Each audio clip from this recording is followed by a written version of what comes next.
Greetings, Patriots, and welcome to another episode of The Spirit of 1776, brought to you by the 1776 community. I am your host, Brock Fankhauser, and today I'd like to talk to you a little bit about the American dream.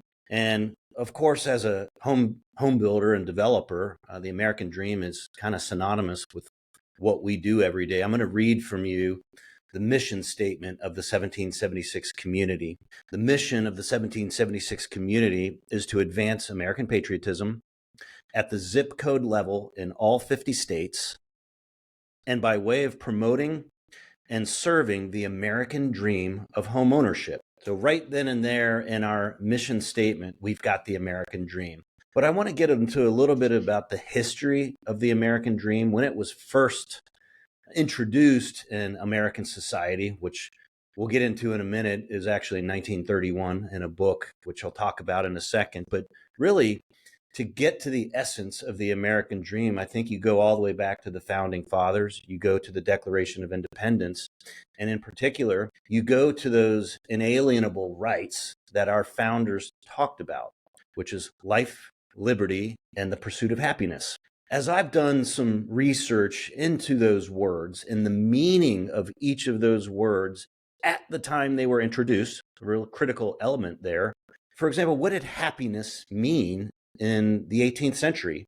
Did happiness carry with it the same meaning as it does in modern day society in the year 2024? I think if you look back at the founders' language, you would find that happiness is different than what we know today. And I believe happiness is rooted in that word happenstance.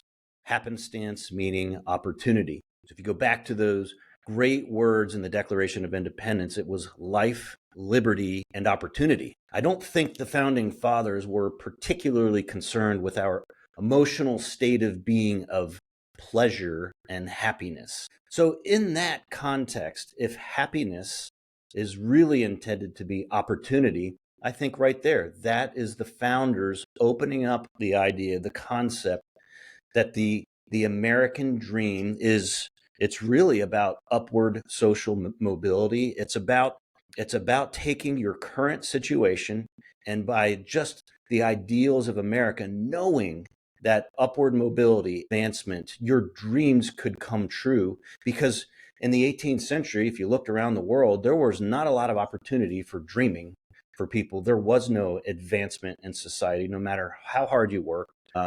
We had bloodlines that more dictated your success, whereas in the United States of America, it was your effort, your merits, your determination, your ability to recover from defeat, and pulling up your boots, getting to work, and doing the hard work. So that's the American dream's beginning.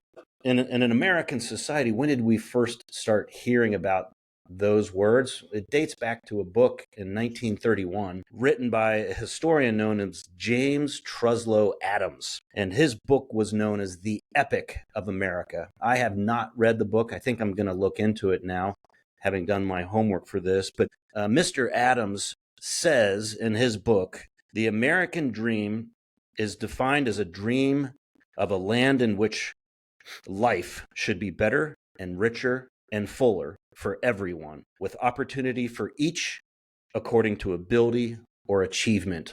What a great quote. And really, more than just material riches, according to Adams, he saw it as a vision of social order. He saw it as collective moral character, where each person could attain his full potential regardless of his circumstances. And I like that too, although at the 1776 community, we use the American dream in its context as a house. I like what Adams says about the collective character of people being the American dream. So at the 1776 community, since we are creators of community, we are houses, I think we will continue to use this phrase. If you think about someone buying a home at age 30, and that person lives in that home for 30 years, pays off the mortgage. And if that home appreciates at 4% interest every year, that home will double in value in year 18. It will double again in value in year 36. So I only mentioned 30 years, but someone buying a home today and paying a mortgage for 30 years, an appreciation of 4% is going to almost quadruple the asset value of that home. And that's why the American dream is known in our world as it is, because imagine you sacrifice, you dedicate, you make your payments timely, just like our grandparents did, right? It was common for them to live in a home for 30 years. And then you have an asset that's fully paid for that allows you that peace of mind and that comfort in retirement to live out the rest of your life and not have to worry. You've achieved that dream.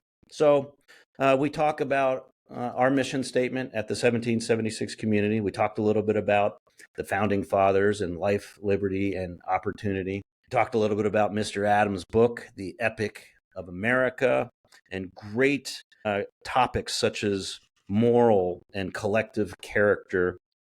That's all for today's episode of The Spirit of 1776. Until next time, stay free and remember to put the unity in community.